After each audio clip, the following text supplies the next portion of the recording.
Good morning, boys and girls. It's Monday morning, and we are officially on summer break now. I hope you're continuing to read because you're interested in the story. I know I'm going to continue because I want to find out what happens to all our friends. We're on chapter 6. And remember, someone was after Ereth. And he kept thinking somebody was following him, but he wasn't really sure. And this chapter is called Ereth's Revenge. From beneath the tarp, Ereth could see nothing, but he could hear someone stomp out onto the porch, then crunch through the snow around the cabin. There were some grunts and groans, which Ereth presumed were the sounds of the human lifting one of the logs. For a moment, all Ereth could hear was breathing. Then he heard a snap, followed by a cry. "Gol darn, who did this?" A smiling Ereth knew the man had tried to use the axe. "Must have been a porcupine," the man snarled. "Stupid jerk." Ereth grinned. The human swearing was followed by a sound of steps that suggested that the man was going back around the cabin to the porch. Ereth poked his head out from under the plastic and listened intently. Within moments, there came the sound of a human voice. "Hey, Wayne, some blazing idiot of a porcupine chewed through the axe handle. Busted on my first stroke. Can't use it. Oh. And hey, man, with night coming on and the temperatures dropping, we're gonna run out of heat. Maybe we better head out while the going is good. Not much point in hanging around here anywhere. What about the rest of the traps? How many we set? 16 out of 20? Not bad, considering the weather. We can take care of the rest later." "Just have to move quickly," the second man agreed. "Better not travel in the dark." "Fine with me. We'll just leave everything and go." Ereth, feeling quite satisfied with himself, retreated as far back under the tarp as he could. For a while he heard footfalls crisscrossing directly overhead. These sounds were followed by movement on the porch and the sound of the humans crunching through the snow. "Hey, Wayne," a voice called. "Give me a hand with the snowmobile." Ereth heard sounds of pushing and shoving and hauling. "Come on, get on, we gotta move." Ereth held his breath. "Yo, what's the matter?" "Holy, look at that. Porcupine quills. I sat on them. Ow!" The other man laughed. "Hey, you said you could eat a porcupine alive, didn't you? Guess he heard what you said and got to you first." "Yeah, right." Ereth grinned and nodded. There was a loud roar as the snowmobile's motor kicked in. "You gonna sit or stand?" "Hurts too much to sit." "Sure, but it hurts a lot more if you stand and fall off. I'll go as fast as I can." The noise rose and fell as the snowmobile roared off. The stench of gas fumes made Ereth gag. Soon the machine and the humans were gone. The deep winter silence returned. From his place on the hill, Marty the fisher watched the snowmobile race away. Though surprised, he was very pleased. "Good," he said to himself. "The humans are gone. Now I can get Ereth away from the cabin. He'll be an easy target. He'll put his mind to finding a way to lure the porcupine back into the woods." Beneath the cabin, Ereth waddled about sniffing in hopes of finding something to eat. It was while lifting his nose up toward one corner of the cabin that he suddenly caught a powerful scent. Salt. Such a strong smell could mean only one thing. There was a lot of salt inside the cabin. He began to tremble with excitement. Excuse me. The next moment, Ereth rushed out from beneath the cabin, bounded through the snowdrift, scrambled up the front steps, made his way to the door, then thrust his black nose into the crack where the door met the frame. He inhaled deeply. "Penguin peanuts," he whispered in awe. "There must be a ton of stuff in there." His teeth chattered with anticipation. Struggling to contain himself, Ereth examined the door intently. When he realized it was padlocked, he began to shove it with his forehead as well as his front paws. It wouldn't budge. Furious, he backed off and studied the walls of the cabin, about 4 feet off the ground. To the right of the door was a small glass window. Perhaps he could get in that way. Since Ereth climbed trees with ease, working his way up the side of the log cabin to the window ledge proved no problem. Once there, he pressed his face to the glass pane and peered inside. A small table stood in one corner of the room. It was littered with plates, knives, and forks, even food. In the middle stood a glass jar filled with salt. "Salt," Ereth murmured, even as he began to drool. A whole jar of salt. In a frenzy now, he began to butt his head against the window. Ereth worked harder, certain that just a little more effort would shove it in entirely. "Pitted potwallers," he cried, and he thumped away. "Open up!" Even as the window began to give, Ereth heard a voice from the woods behind him. "Help!" came the cry. "Please, someone help me!" "Mosquito mung," Ereth grunted angrily as he tried to ignore the cry from the woods. Intent upon his task, he worked feverishly, poking his claws in and around the edge of the cabin window, trying to push it in. "Open up!" he shouted. "Won't someone help me?" came another call. "No, I won't," Ereth replied out loud. "I've got better things to do."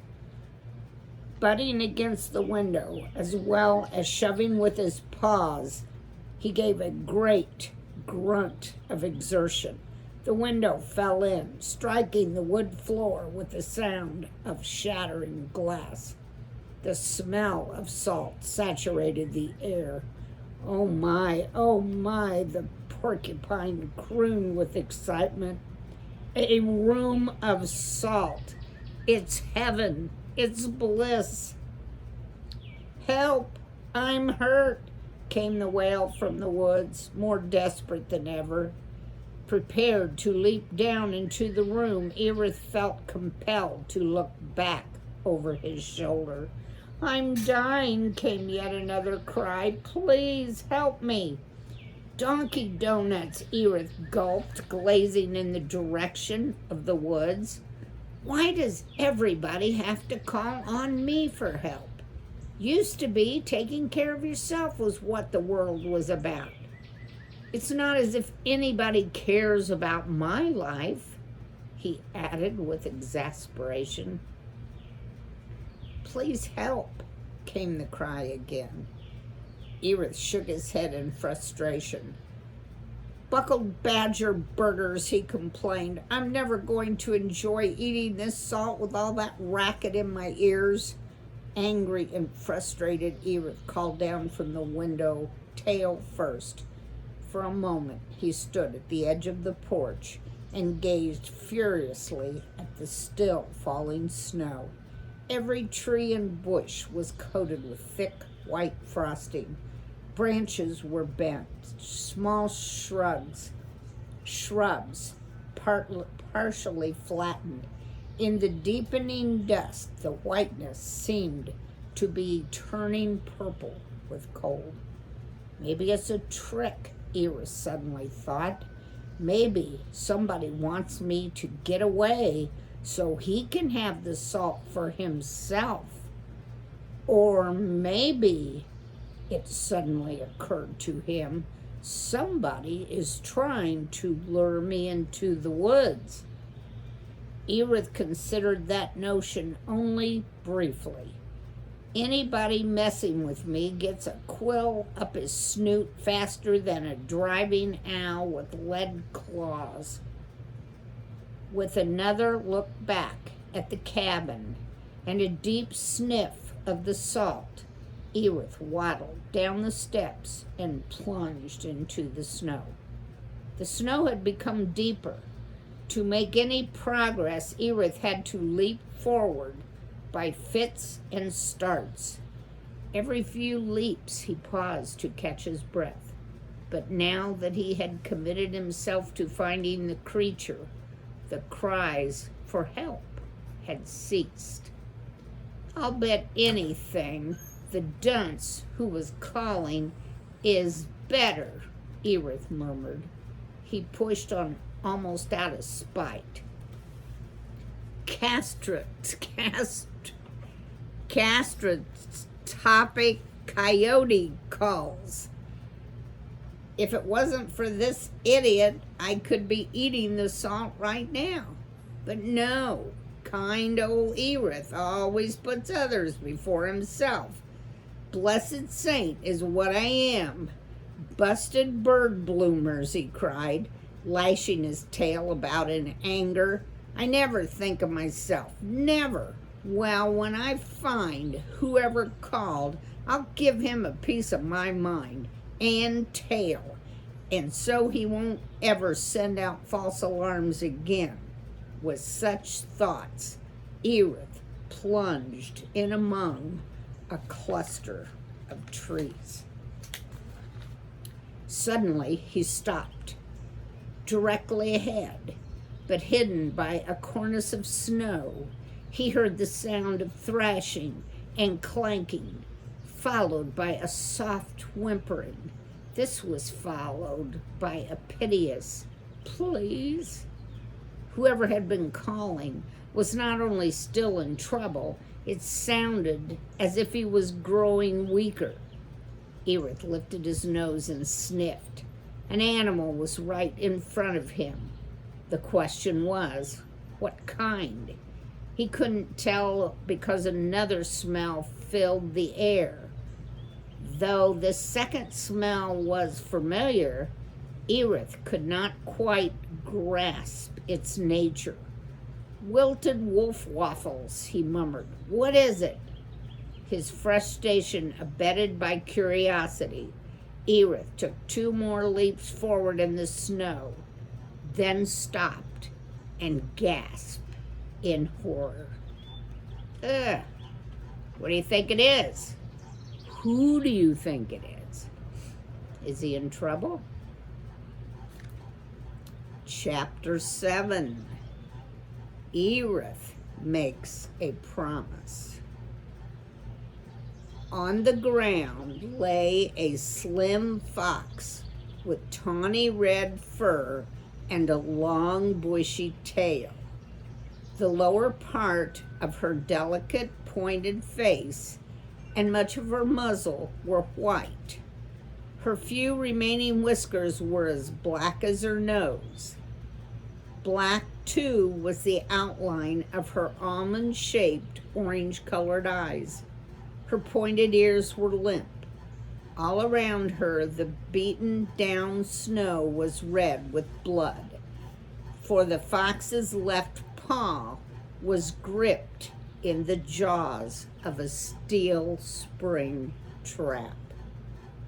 Well, my prediction didn't come correct because I thought it was going to be the guy that was after him trying to trick him. I didn't really think there was going to be a wounded animal. How about you guys? In an instant, Ereth understood she had been caught in one of the traps that the hunters from the cabin had set. The trap consisted of a pair of metal jaws which, once sprung, had crushed the fox's paw, biting savagely through fur, flesh, muscles, and tendons. All were exposed. The amount of blood that lay about suggested the fox had been trapped for a long time. It was the blood that had confused Ereth's sense of smell. Just to look upon the scene turned Ereth's bone marrow colder than the snow. The fox, not yet realizing anyone else was there, whimpered softly to herself as she tried to move her paw. Though extremely weak, she managed to lift the trap an inch or two. It was connected by a stake to a metal link chain. When the trap moved, the chain jangled. Her effort, small as it was an enormous struggle, so much that after a painful moment, she dropped paw, trap, and chain, and lay panting with exhaustion. As Ereth, horrified, continued to watch, the fox leaned forward and tried to gnaw at the chain, then at the trap itself. Murmuring mud-malls, Ereth growled under his breath. His words were just loud enough for the fox to hear. Slowly, she turned her head. Her nose was dry, caked with blood. Her whiskers were bent and broken. Her eyes were so glazed over with pain and tears, Ereth was not certain she grasped that he was there. Can I do anything? He managed to say. The fox cocked her head slightly, taking in the words as if they came from a distant place. This time Ereth was sure she saw him. I'm caught, she said in a weak voice. Please, help me. Ereth, fighting waves of nausea, drew closer. The smell of blood, the sight of the fox's mangled paw, were making him feeble. I'm awful sorry, he whispered. Yes, was all the fox could reply. Gingerly stretching his head forward, Ereth attempted to bite the chain, the trap itself, and the spike which held the trap to the ground.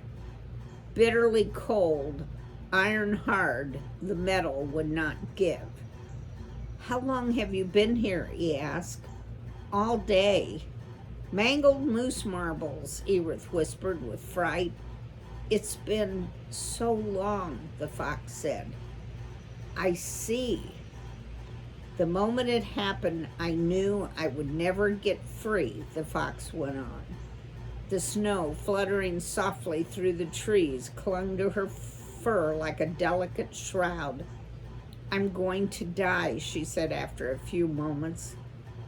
The words took a great deal of her energy to speak. For once in his life, Ereth did not know what to say. Though he wished there was something he could do, he had no idea what it might be. But the fox went on, gazing at Ereth with dark-rimmed eyes. I want to ask you to promise me something. Oh, sure, Ereth blurted with relief. Whatever it is, I'll do it. You're very kind, the fox whispered. Ereth was about to ask her how she knew he was kind, but decided against it. Not far from here, the fox went on, speaking with increasing difficulty, is my den. Yes. In the den are my 3 kits. They're only a few months old. 3 kits? Ereth echoed, not grasping what the fox was leading to. 2 sons, 1 daughter, the fox exclaimed. They don't know what's happened to me. I went out in search of some fresh food for them when I stepped on this trap and got caught. Salivating skunk spots, Ereth whispered. In spite of himself, he looked anxiously about in search of other traps. How many had those humans said they left? Was it 16? 20? The snow hit it, the fox went on, and took away its smell. Ereth licked his lips nervously. Would you, the fox continued, could you be kind enough to go to my kids? They need to be told what's become of me. I suppose, Ereth stammered, taken by surprise. They are very young, helpless, the fox went on. If you could just take care of them. Take care of them, Ereth cried. The fox blinked tears. It would be so generous, just knowing that you would. I might die with some measure of peace. But buttered flea foot furrows, Ereth cried. Where's their father? Isn't he around? The fox turned away. I don't know where he is, she said. He's gone off. Puckered peacocks, Ereth said indignantly. That's not right or fair. I mean, it's absolutely The fox turned and gazed at Ereth with such sorrowful eyes. He shut his mouth and wished he had not spoken so loudly. Would you please promise you'll take care of my kits? Show them some kindness. I love them so much. They're not old enough to take care of themselves yet. But, oh, chipped cheese on monkey mold, Ereth growled, feeling sick to his stomach. I suppose I could, for a bit, but only a bit, he said hastily. Thank you, the fox said. They will be so appreciative, and so will I. You are a saint to do so. The fox's eyes were closed now. Her breathing had become more difficult. Zippered horse zits, Ereth swore as he realized the fox was doing worse and worse. My den is about, the fox said, paying no mind to Ereth, a mile from here. Due east, in a low bluff, behind a pile of boulders, just behind a big blue rock. Blue? A little bit. The fox was fading rapidly. Low bluff, due east, blue rock, Ereth repeated. Thank you, the fox murmured. Thank you so very much. I'll do it, Ereth sputtered, but only for a short time, you understand. Only until their father gets back. I mean, I have no intention, none whatsoever, of taking the place of real parents who have the responsibility to. Ereth stopped speaking. It was obvious, even to him, that the fox had died. Maggie. For a long while, Ereth stared at the dead fox. Twice he swallowed hard and sniffed deeply. The smell of death filled the air. It frightened him deeply. Jellied walrus warts, he mumbled as he hastened away from the scene. For a while he went on silently, only to suddenly halt, lift his head, and bellow. Dying, it's such a stupid way to live. It makes no sense at all. Taken back by his own outburst, Ereth gave himself a hard, rattling shake. It has nothing to do with me. Nothing, he added savagely. I'm going to live forever. He gazed up at the sky. It had stopped snowing. In the darkness, a dull moon revealed rapidly moving shreds of clouds. It made the sky look like a torn flag. Stars began to appear, cold and distant. Waste of time, stars, Ereth complained. He went on, only to stumble into a ditch and sink up to his neck in snow. Suffocating snow, he screamed with fury. Why does it have to be cold and wet? With a furious snort, he hauled himself up and shuddered violently. Grudgingly, painfully, he recalled his promise to the fox that he would help her 3 kids. His heart sank. He groaned. Oh, why did I ever say I would do it? He reproached himself. I didn't mean it. I said it only to make her feel better. Fact is, I should have ignored her cries. I'm old enough to know better. Help someone and all you do is get into trouble. Always. I don't even like to be my own friend. And then I befriended Poppy and accepted her husband. Then I was nice to her children. I should have kept to myself. Better to be alone. To stay alone. Helping others, he snarled viciously. Being good. It's all broccoli bunk and tick toffee. Oh, pull the chain and barf 3 buckets. What am I gonna do?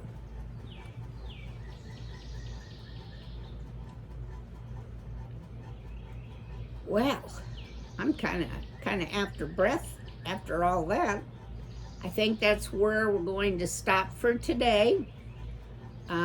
We'll have to wait and see if he finds the kids to take care of. We still have someone pursuing him. He's still in danger and he doesn't even know it. So we'll find out what happens tomorrow. Bye.